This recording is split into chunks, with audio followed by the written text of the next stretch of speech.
¿Por qué hay tantos profesionales hoy en día, personas súper eficientes que resuelven cualquier crisis, que por fuera parecen tener vidas impecables, pero sienten una culpa enorme todos los días?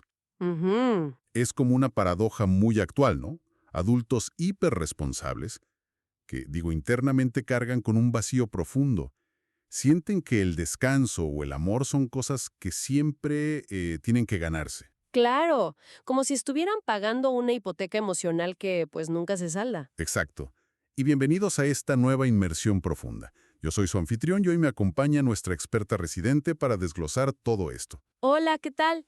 Es un gusto estar aquí para hablar de un tema que de verdad aparece en la clínica con una frecuencia alarmante. Sí, y lo revelador es que no son casos aislados. Para nada. Hay un patrón subyacente con raíces históricas y biológicas muy específicas. Esa es justamente la premisa de nuestro análisis de hoy.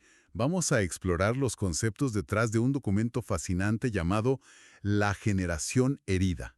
Y quiero aclarar que la misión aquí no es buscar villanos ni señalar con el dedo. Ujú, eso es fundamental. Queremos entender un mecanismo.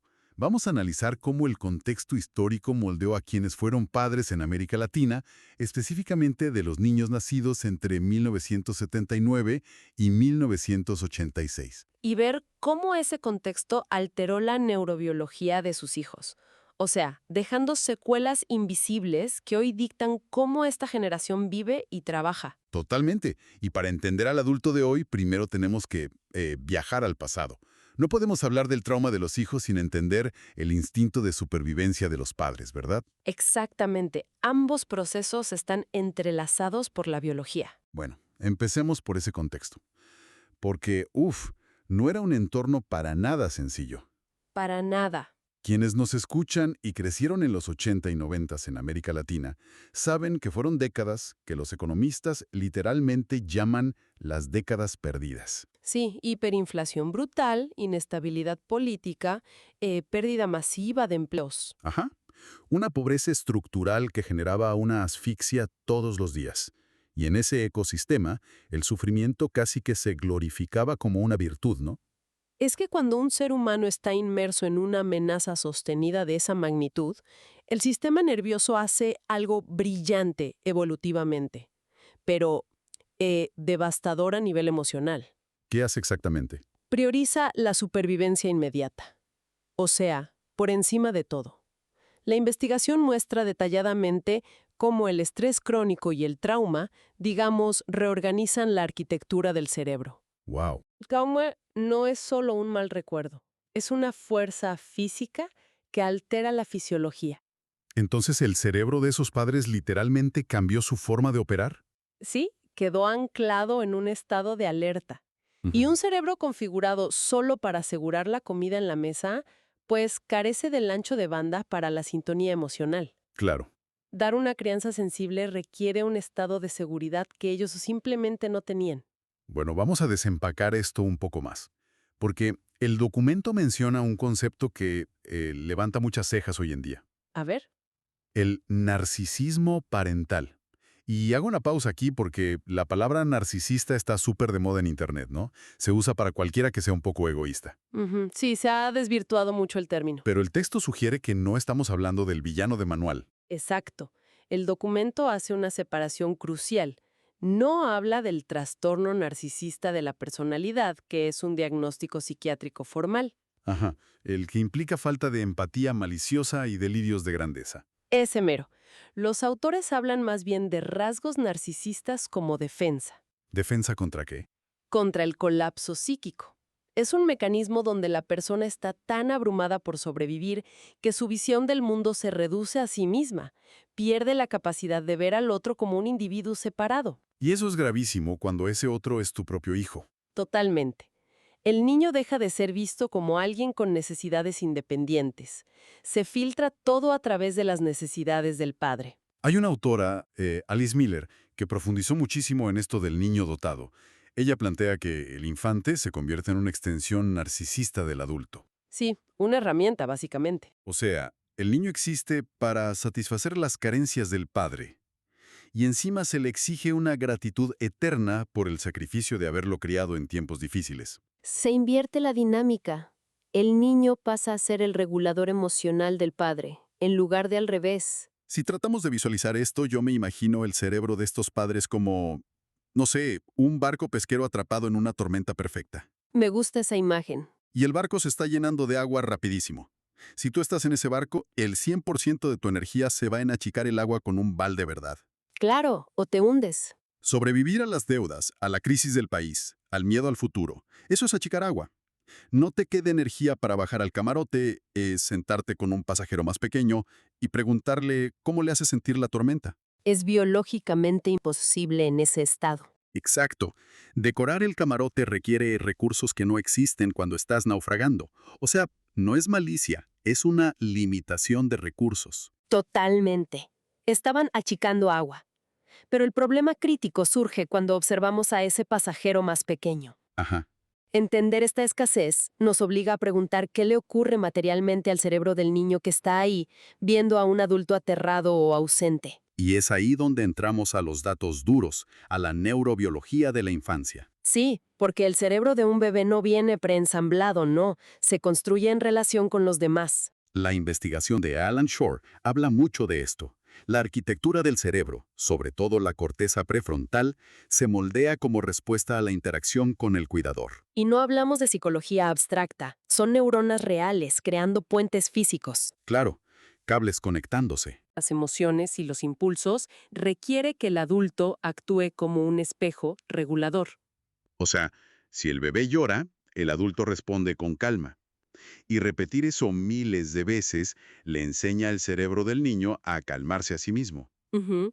Pero si el adulto no devuelve esa calma porque está enfocado en sobrevivir o si reacciona con ira impredecible, ¿El niño pierde ese entrenamiento? pierde el entrenamiento biológico. Sí, la corteza prefrontal queda subdesarrollada en esa área. ¿Y qué pasa con el sistema de alarma de ese niño? Porque el texto menciona mucho el impacto en el eje HPA. Ah, el eje HPA, hipotálamo, pituitaria, adrenal. Es el centro de mando del estrés corporal. En un entorno sano, se activa ante el peligro, libera cortisol para huir o luchar y luego se apaga. Lo fascinante aquí es, bueno, ¿qué pasa si el peligro nunca pasa? Exactamente. En un hogar regido por la supervivencia, el clima emocional depende del humor impredecible del adulto. El niño se vuelve experto en leer el ambiente. Claro, el eje detecta esa imprevisibilidad como una amenaza constante. Y nunca se desactiva. El cuerpo del niño se baña en cortisol crónicamente. Esto genera lo que el investigador Bruce McEwen llama carga alostática. Carga alostática. Sí, es el desgaste biológico acumulado en el cuerpo por adaptarse continuamente al estrés crónico. Aquí es donde se pone realmente interesante. Entender esa carga cambia todo. Es como, es como conducir un auto todos los días con el freno de mano puesto. Uf, qué buen ejemplo. O sea, el auto avanza, ¿no? El niño saca buenas calificaciones, no causa problemas, cumple. Pero por dentro el motor hace un esfuerzo colosal. Se están desgastando las piezas. Sí, huele a quemado. Ese sistema nervioso nunca conoció el reposo. Siempre buscando señales de peligro en la cara de sus papás. Y fíjate que ese desgaste no se detiene en los circuitos cerebrales. La epigenética revela que el impacto llega hasta el núcleo de nuestras células. A ver, pausa. ¿El estrés altera el ADN? Así es. Pero siempre nos enseñaron que el código genético es fijo, inmutable. El código base no cambia. Las letras del ADN son las mismas. Pero hay un proceso que se llama metilación del ADN. Ajá. Son pequeñas moléculas químicas que se añaden a partes de los genes y deciden si un gen se activa o se silencia. Un entorno hostil en la infancia puede desactivar los genes que nos ayudan a frenar la respuesta al estrés. ¡Wow! Es como si el ADN fuera una biblioteca enorme, llena de libros de recetas. Ujú. La receta para procesar el miedo sigue ahí, escrita. Pero la metilación es como si el trauma derramara pegamento sobre ese libro específico. Exacto, las páginas quedan pegadas. El cuerpo necesita la receta para calmarse, pero simplemente no puede abrir el libro. Ese pegamento químico es la marca física del trauma. Y lo más fuerte es que estas alteraciones se pueden heredar. Si no se procesan, configuran la biología de la siguiente generación. ¡Qué fuerte! Sabiendo todo esto, digo, si tomamos a ese niño que caminaba de puntillas con el sistema de alarma encendido siempre, Y la metilación silenciando sus genes. Exacto.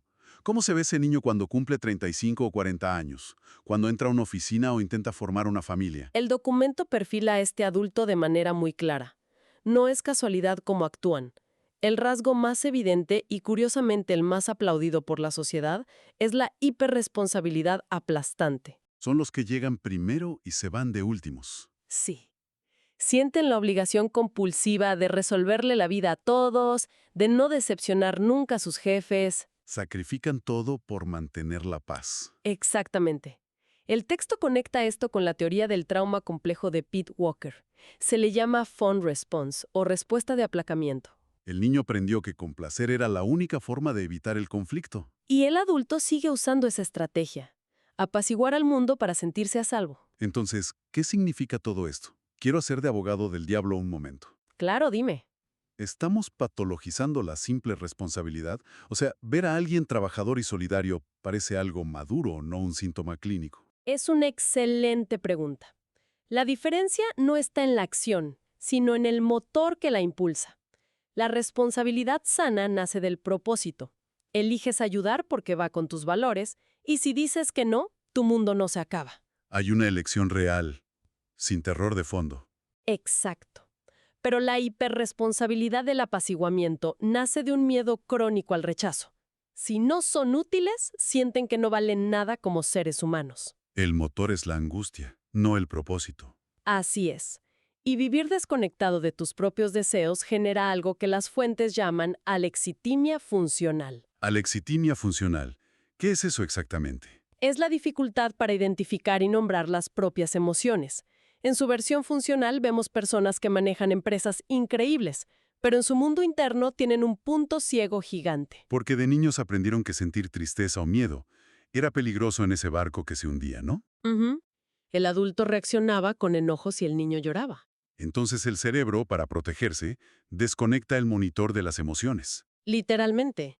Sienten el corazón rápido o los hombros tensos, pero no saben conectar eso con el miedo o la tristeza. ¡Qué soledad tan grande! Sí, genera una soledad estructural tremenda. Al llegar a la adultez media, sienten que toda relación es transaccional y viven con mucha culpa. Y esto nos lleva a un escenario súper doloroso. Llega el punto donde van a terapia, arman el rompecabezas y ven todo este daño. Ujú. Intentan hablarlo con sus padres, buscando validación, pero chocan contra un muro de negación absoluto. Les dicen, tuviste techo y comida, no sé de qué te quejas. Si conectamos esto con el panorama general, ese muro es predecible. Operan dos barreras inmensas. ¿Cuáles son? Psicológicamente, la identidad de esa generación se construyó sobre el sacrificio. Pedirles que admitan que ese sacrificio causó daño profundo es pedirles que destruyan su identidad.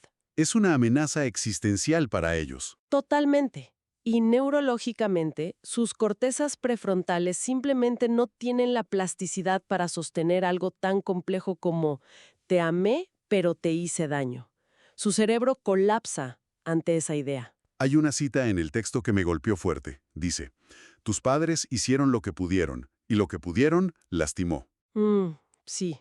Entender la neurobiología no borra el daño.